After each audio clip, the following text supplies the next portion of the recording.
Baby. এ কি, কে তুমি?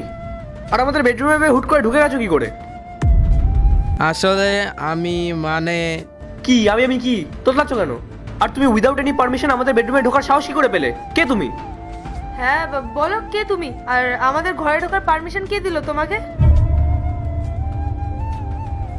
দাদা, ও আসলে আমার বয়ফ্রেন্ড। তোমার বয়ফ্রেন্ড মানে? ও তো দেখলো তুমি বাইরে দাঁড়িয়ে আছো, ও তারপরে আমাদের বেডরুমে ঢুকলো কেন? সরি দাদা, ও হয়তো বুঝতে পারেনি, ও ভেবেছে আমি হয়তো ভেতরে আছি তাই ভুল করে ঢুকে গেছে। ওর হয়ে আমি আপনার কাছে ক্ষমা চাইছি। কি সরি মানে? তোর বয়ফ্রেন্ড কি ম্যানার্স জানে না? হুট করে কারোর বেডরুমে এভাবে ঢোকা যায়?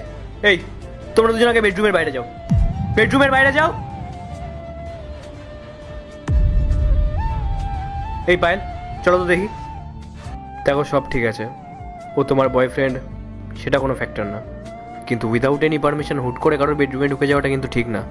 জিনিসটা মাথায় রাখবে। সরি দাদা, ওর ভুল হয়ে গেছে, ও আর এরকম কখনো করবে না। কি তাই তো?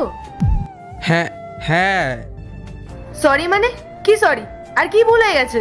তোর লজ্জা করে না রে?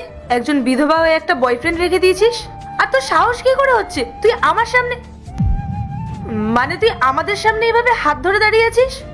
সরে যা ওর থেকে, দূরে সর, হাত সরা। পায়েল ছাড়ো না, এটা ওদের পার্সোনাল ম্যাটার, ওদের ওপর ছেড়ে দাও। আর কাউকে এরকমভাবে বলাটা কিন্তু ঠিক না। এরপর কি হলো সেইটা দেখার আগে এই দুইটা ছবির ভিতর থেকে যে কোনো একটা ছবিকে ভালোবেসে থাকলে ভিডিওতে লাইক করে চ্যানেলটি সাবস্ক্রাইব করে দাও। আর যদি না করো তাহলে আমি বুঝবো তোমরা ছবি দুইটাকে ভালোবাসো না। আর কমেন্টে লিখে যাও আমিন। আর তোমরা দুজন নেক্সট টাইম থেকে এই জিনিসটা মাথায় রাখবে, এরপর থেকে কোনো ভুল যেন আর না হয়। কি বলছো রাহুল তুমি এসব? কিসের পার্সোনাল ম্যাটার? একে তো আমার বাড়ির কাজের